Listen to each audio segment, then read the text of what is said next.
mga idol, welcome back po sa ating munting channel. Sa video natin ngayon ay tuturo ko sa inyo kung paano tayo magpadala ng pera sa GCash galing sa ating Yorpy.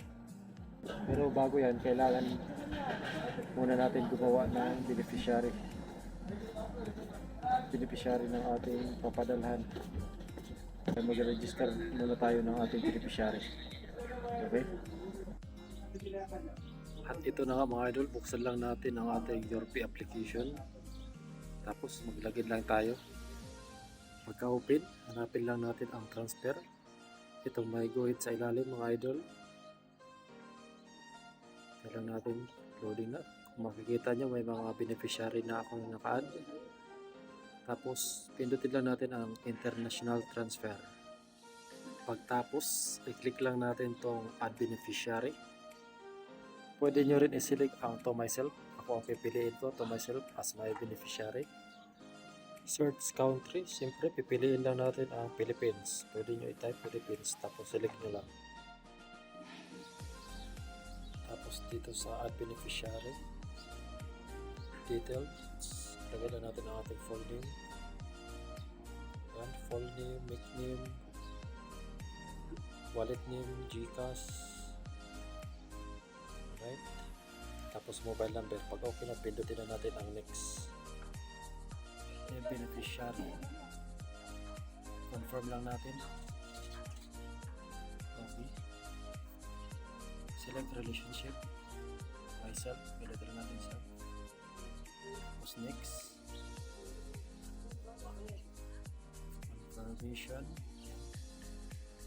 Pag okay na, pindutin lang natin ang confirm. Okay. Tapos magpapadala yan ng verification sa number natin. Okay.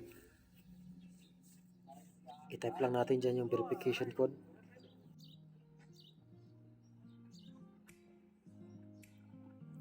Yun. Tapos may tatawag yan sa number natin para sa security verification.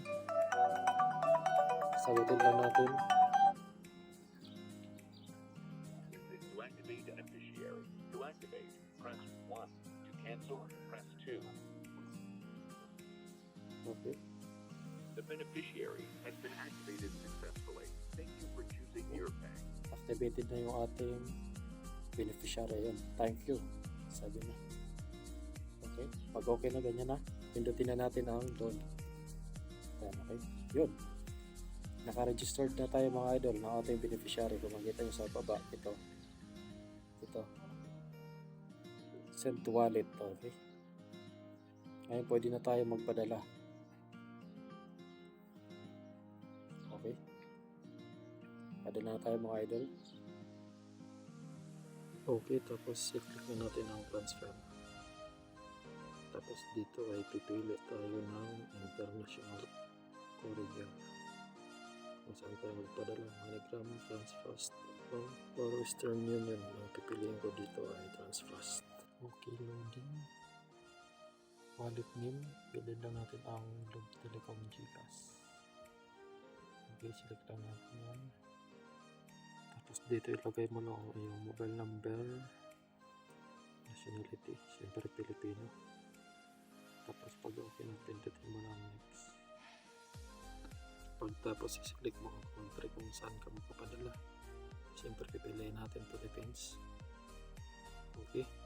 Okay, fees has been updated for Transfast. Updated na yung ating pagpapadala. Tapos pindutin na natin ang transfer. Ayan na. Tapos i-type mo lang yung amount na gusto mo ipadala kung magkano. Okay. Okay. Pero bago yan, pakita muna natin ang laman ng ating GCash para makita natin mamaya kung pumasok ba talaga. Okay, ang laman pa ng ating wallet ay 1,000 pa. Okay, let's go. Dito i-type mo na yung halaga na gusto mong ipadala. Sa akin 500. Pag okay, pindutin mo lang next. Yan, tapos select lang natin ang Transfast. Ayun, send purpose of transfer. Pili ka lang dyan kahit saan, salary or family. Tapos pindutin mo ang next. Ayun, 500. Ayun, ang laki ng palitan niya yun. 15.72. Tapos zero fees.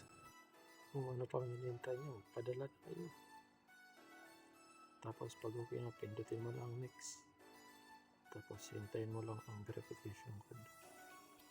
Tapos alam mo lang. Ayun. Hintayin lang mag-send. Ayun. Successful na. Thank you.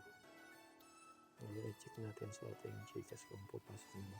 Okay, at yan, pumasok na. Ang bilis-bilis na magpadala sa Gcash mga idol. I-check natin sa transaction. Okay, loading. Yan na, international remittance. Okay, success mga idol. Consider to subscribe mga idol kung nakatulong itong video. Kung may iba kayong katanungan, i-comment nyo lang sa ating comment section sa baba. At bibigyan natin ng kasagutan abot sa ating makakaya. Thanks for watching.